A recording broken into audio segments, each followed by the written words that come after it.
కోరుకోరు. ఎందుకంటే ఆ రాష్ట్రం నుంచి కూడా వాళ్ళకి యూనో అర్నింగ్స్ అనేటువంటివి వస్తాయి ఖచ్చితంగా. సో ఇవాళ గత 5 సంవత్సరాల్లో ఆంధ్రప్రదేశ్ నుంచి ఏమొచ్చింది కేంద్ర ఖజానాకు అనేటువంటిది కూడా చూసుకుంటారు కదా.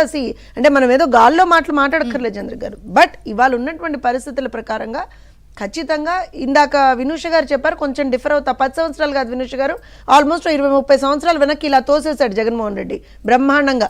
20-30 సంవత్సరాలు వెనక్కి తోస్తాడు. సో ఆటోమేటికల్గా ఏం జరుగుతుందంటే ఎంత కేంద్ర ప్రభుత్వం నుంచి సపోర్ట్ వచ్చినా సరే when the state government is not proper. చిన్న ఎగ్జాంపుల్ చెప్తాను చూడండి చంద్ర గారు. పోలవరానికి సంబంధించి 2014 నుంచి 2019 వరకు ఎంత పని జరిగింది? కేంద్రంలో ఒకటే సర్కారు, ఎన్డీఏ సర్కారే కేంద్రంలో ఉంది. మీరన్న పాయింటే, 10 సంవత్సరాలు మీరే ఉన్నారు కదా అని అంటున్నారు కదా. కేంద్రంలో ఒకటే సర్కారు ఉంది, కానీ రాష్ట్రంలో సర్కార్ ఏదైతే తెలుగుదేశం పార్టీ ప్రభుత్వం అప్పుడు ఎన్డీఏ స్టార్టింగ్లో ఉన్నప్పుడు 72% ఆల్మోస్ట్ మేము కంప్లీట్ చేసాం. జగన్మోహన్ రెడ్డి వచ్చిన తర్వాత దాన్ని నాట్ ఈవెన్ 1-2% ముందరకు తీసుకెళ్లాడు. అంటే రాష్ట్ర ప్రభుత్వం ఎప్పుడైతే ఒక ఇన్ఎఫిషియెంట్ ప్రభుత్వం ఉంటుందో, ప్రజా అవసరాలని గుర్తుపెట్టుకోదో, అప్పుడు ఖచ్చితంగా రాష్ట్రం నష్టపోతుంది. అది పాయింట్ ఇక్కడ. ఇంకో విషయం ఏంటంటే, ఇప్పుడు డెఫినెట్గా రాకపోతే ఏంటి అంటే, రాకపోతే అనేటువంటి సిచ్యువేషన్ ఉండదు. ఎందుకంటే ఇవాల్టి రోజున రాష్ట్రం ఆర్థిక పరిస్థితిని ఇంప్రూవ్ చెయ్యకపోతే కేంద్రం కూడా సఫర్ అవుతుందండి. Because Andhra Pradesh is an integral part of India. మేమేం బయట లేం కదా, ఆంధ్రప్రదేశ్ కూడా ఇండియాలో భాగమే.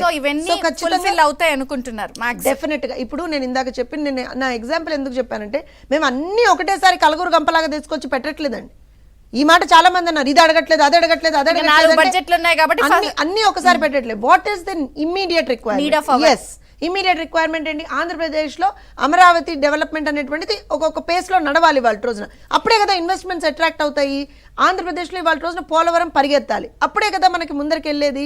సో అట్లా ఫిక్స్డ్ అమౌంట్స్ కానీ సాయం కానీ. ఇప్పుడు నేను ఒక విషయం చెప్తానండి. నిన్న ఒక ప్రిలిమినరీ ఒక్కొక్క నంబర్ వచ్చింది. 12,000 కోట్లు ఏవైతే పోలవరానికి సంబంధించినటువంటి ఫస్ట్ ఫేజ్ అమౌంటే, కానీ దానికి సంబంధించినటువంటి అమౌంట్ ఒకటి గ్రాంట్ అయింది. దానికి కేంద్ర కేబినెట్ ఆమోదం కోసం వెయిట్ చేస్తున్నాం. వన్స్ ది కేబినెట్ మీట్ అయినప్పుడు అది అయిపోతుంది. సో ఇలా 1 స్టెప్ ఎట్ ఎ టైం మేము వెళ్తున్నాం.